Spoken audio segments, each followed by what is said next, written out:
Si la cour ne dort pas, mesdames et messieurs, messieurs et dames, je vais vous présenter la correspondance d'un amour impossible, tortueux, teinté de domination entre deux âmes qui n'auraient peut-être jamais dû se rencontrer.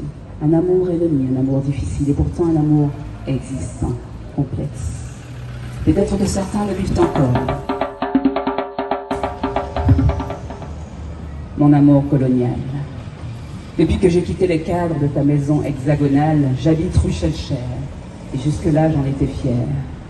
Mais depuis quelque temps, je me pose des questions sur ce nom de rue, qui abrite ma famille depuis plusieurs générations. Sur cet ancrage, générant nostalgie, tandis que la symbolique devient aujourd'hui un mirage malaisant. 22 mai 1848, abolition de l'esclavage. 22 mai 2021, encore étourdi par tournoiement et clivage. Ce n'est pas que j'ai honte, non, ce n'est pas que j'ai honte. De vivre dans cette rue ou d'être à tes côtés, t'enlacer en public ou te tenir la main, c'est tellement délicat d'être avec un blanc qui, de mon histoire, ne connaît rien. Monsieur France, je t'ai tellement aimé.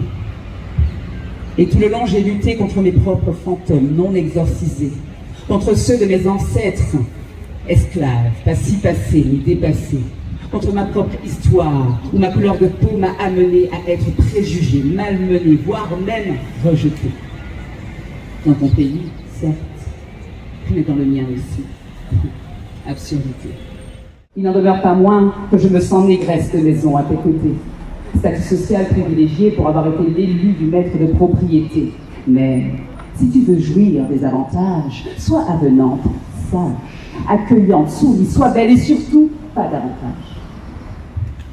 Je reste une noire qui trime pour construire son empire, qui, hasard faisant, est tombée en amour d'un blanc qui frime du haut de son hérité empire. Je reste une femme noire qui se hérisse quand elle entend dire les Martiniquais sont nonchalants, fainéants. Hélas, c'est pas le pire. 22 mai, et l'on commémore la fin de cette période sombre. Marronnage est un mot que je porte dans mon cœur en le vivant dans ma propre ombre. 22 mai. Et j'ai besoin de ressentir, sentir que j'ai quitté mes chaînes, et qu'on le veuille ou non, dans tes draps, je me sens une traîtresse et une chienne. 22 mai. Et je voudrais porter haut et fort le créole, mais mon histoire, loin d'ici, continue à me handicaper la parole. Et le français reste un langage doucement maîtrisé, tandis que le créole reste timidement dans mon cœur et dans mes pensées.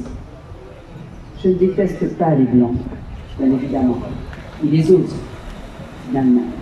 Je ne porte pas de drapeau pour mes frères noirs, mais j'ai mal dans ma peau avec les résidus de l'histoire. Comment trouver le chemin de l'apaisement quand tout le monde ferme les yeux sur sa propre histoire, cette sale histoire? Pas en garde contre toi, je ne t'accuse pas d'avoir participé.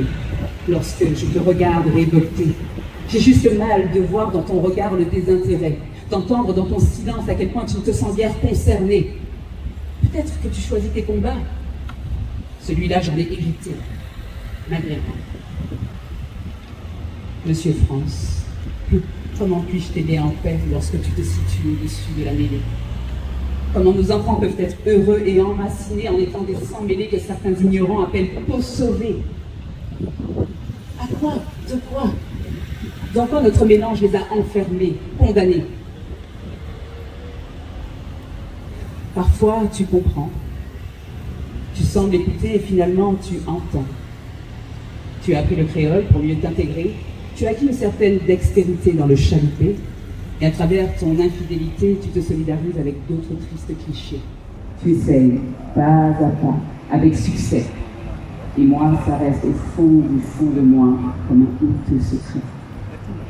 J'ai envie qu'un jour, le 22 mai, soit le moment de commémorer la réparation, la réunion, ressentir enfin cette ancestrale guérison. Que tambours et guimbardes résonnent à l'unisson, afin que nos blessures soient apaisées une fois pour toutes par une action paritaire, multiculturelle et communautaire, aboutissant enfin à une émergence identitaire de toutes nos couleurs locales.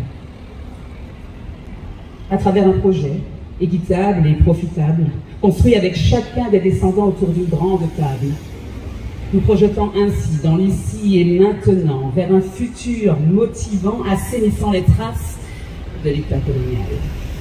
22 mai, je veux briser les carcans. Je veux aimer librement. Libérons nos mots avec des mots. Libérons nos corps et nos cerveaux, des lignées ancestrales de nos parents, des liens conscients et inconscients. Autorisons-nous à créer une nouvelle réalité. Et qui sait, on risque même d'y arriver. Chimère ou projet. La terre-mère est divisée, cohabitée. 22 mai 2021. Transmutons notre devoir de mémoire. Il était